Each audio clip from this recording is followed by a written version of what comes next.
زده کوونکو، ښه راغلاست. جوړ په خیر. خدای دې وکړي چې روغ او رمټ به وئ او همدا ډول تېرې کورنۍ دندې به مو ترسره کړي وي. ښه ګلالۍ زده کوونکو، آیا تاسو پوهېږئ چې موږ د چا د کورنۍ څخه یو؟ آیا هغوی څوک وو؟ چیرې اوسېدل؟ څو کاله پخوا اوسېدل؟ دغو سوالونو ته راځم. لومړی زه درته بیانوم، وروسته بیا کتاب ته مراجعه کوو.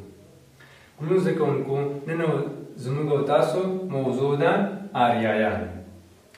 آریایان یعنی اصیلان، شریفان، مهمان نوازان، باعزته خلک، شجاع خلک. دا د دوی اوصاف وو، ځکه خلکو ورته څه ویلې؟ آریایان. دوی په غرونو کې اوسېدل، کوچیان وو. خو د لومړي ځل لپاره دوی په 1500 قبل المیلادي کې دوی ښاري ژوند اختیار کړ. لومړی ښار یې جوړ کړ چې دا ښار یې بخدي ونوماوه. بخدي چې نن موږ ورته بلخ وایو. دا لومړنی د آریایانو ښار و چې بخدي نومیده، یعنی ام البلاد، یعنی د ښارونو مور. او همدا ډول ګلونو زده کوونکو، موږ او تاسو چې نن یو د افغانان، دا ټوله آریایان یو. د آریایانو لومړنی پاچا چې و یما نومیده. دا د هندوکوش په لمنو کې ژوند کاوه چې وروسته یې جنوبي خواته او لویدیځ خواته سیمې خپرې کړلې او خپل کوچیتوب ته یې ادامه ورکړه، چې جنوب خواته یې د هند تر ځنګلونو پورې ادامه وکړه او لویدیځ یعنی د ایران تر سرحدونو آخوا تر تهران پورې هم رسېدل، چې نن موږ د دې شاهدان یو چې په آلمان کې هم د آریایانو نسل اوسېږي. ښه ګلونو زده کوونکو، راځو متن ته. کتاب واړوئ. شپږم لوست، 11 مخ. کتاب مو واړو ګلونو زده کوونکو؟ ډېر ښه. عنوان به څوک راته وایي؟ شمس.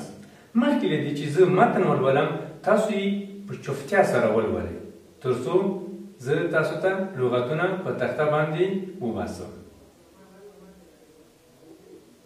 کتاب مو ولوست؟ ښه، راځو لوست ته. اوس یې زه لولم، که په کومه کلمه کې تاسو ستونزه درلوده، هغه به هم رفع شي. د دې لوست موخه څه شی ده؟ موخه یې دا ده چې موږ د آریایانو په تاریخچه باندې پوه شو، کلمې سمې ولوستلی شو او سمې ولیکلی شو. او همدا ډول ګلونو زده کوونکو، یو سوال تاسو ته راجع کېږي د کتاب له مخې: آیا تاسو د آریایانو کلمه او یا د هغه په هکله څه اورېدلي دي؟ ډېر ښه. که نه مو اورېدلي هم اوس مو واورېدل. خو موږ اورېدلي وو چې آریانا د افغانستان پخوانی نوم و. هغه نوم همدې آریایانو ورکړی و چې آریایان پکې اوسېدل. راځو متن ته. ګلالۍ زده کوونکو، کتاب ته مکمله توجه راواړوئ. تاسو خو متن یو ځل ولوست. اوس یې زه درته لولم چې آیا تاسو کومه مشکله کلمه ولرئ، هغه زه څنګه لولم، او آیا تاسو له ما سره هم نظر یاستئ په هغه کلمې کې؟ ډېر ښه. کتاب متن ته راځو. له میلاد څخه په زرګونو کالونو مخکې د اوسني افغانستان په شمال کې آریایي قومونه اوسېدل. مکمله توجه مو کتاب ته کوئ. ګلونو زده کوونکو، دوی خپل ټاټوبي ته آریانویجا ویله، چې د اصیلانو او شریفو خلکو د استوګنې د ځای معنا لري. آریانویجا یعنی هغه ځای چې آریایانو پکې ژوند کاوه. آریایان په لومړي سر کې په یوه ژبه چې اریک نومیده غږېدل، او دا د پښتو ژبې اصلي مور ګڼل شوې ده. آریایانو په آریانویجا کې د کوچیتوب او مالدارۍ ژوند درلود، خو زرګونه کلونه وروسته یې ښاري ژوند پیل کړ.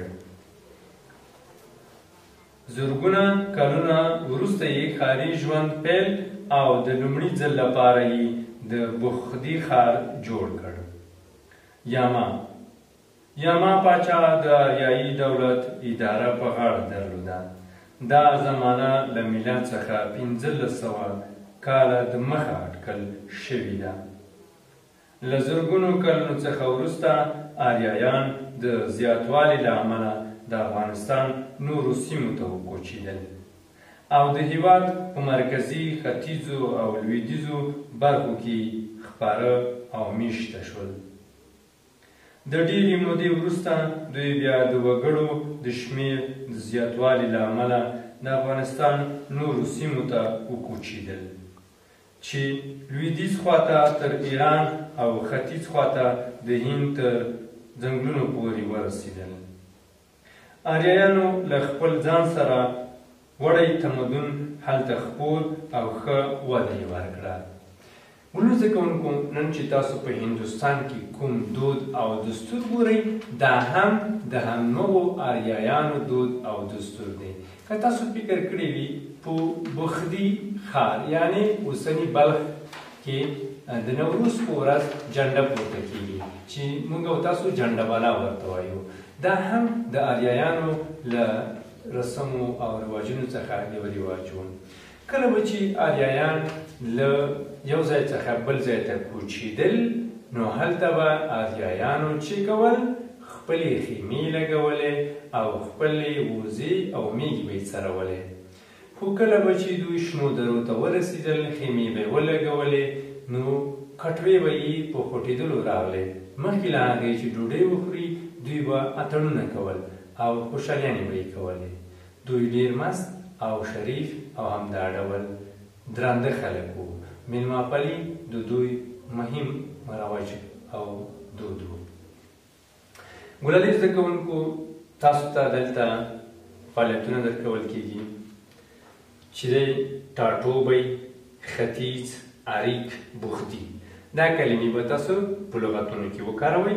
ورپسې دي د جملو تش ځایونه به تاسو د کتاب د متن څخه په منظم ډول په خپلو کتابچو کې بشپړ کړئ او دا جملې به په کتابچو کې ولیکئ. بل راځو، دلته تاسو ته لغتونه درکړل شوي دي چې دغه لغتونه به تاسو چې کوئ، معنا سره به زده کوئ او جملې به ورته جوړې کوئ. تاسو دلته ګورئ ګلالي زده کوونکو، لغتونه او دلته یې چې دي معناوي. لغتونه، معناوي. لغت دی ټاټوبی، هغه ځای چې موږ پکې اوسېږو هغه ته څه شی وایي؟ ټاټوبی، د اوسېدو ځای. ویجا، ویجا وایي وطن ته یا د اوسېدو ځای ته یا ټاټوبي ته.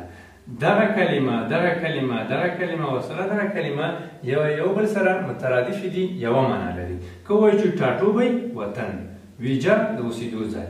که ووایو چې وطن ټاټوبی، یا ووایو چې ټاټوبی ویجا د اوسېدلو ځای یعنی وطن، دا ټوله یو مفهوم لري. بخدي، اوسنی بلخ، زموږ او تاسو د آریایانو لومړی ښار و چې یما پاچا جوړ کړی و. اټکل ګمان، اټکل ګمان یعنې شاید کلمه پکې شته ده. ښه ګلونو زده کوونکو، دا و زموږ او تاسو نننی لوست چې موږ او تاسو ولوستو، مفهوم مو حاصل کړ. خدای دې وکړي چې ډېر څه مو زده کړي وي او هغه معلومات چې تاسو د آریایانو په هکله حفظ او زده کړل، هغه له یاده مه وباسئ، ځکه چې دغه موضوعګانې تاسو ته ان تر پوهنتونه هم بیا تکرارېدونکي دي. تر بل درسه مو په لویه لاس سپارم. خدای مو مل، کورنۍ دندې مو له یاده ونه وځي.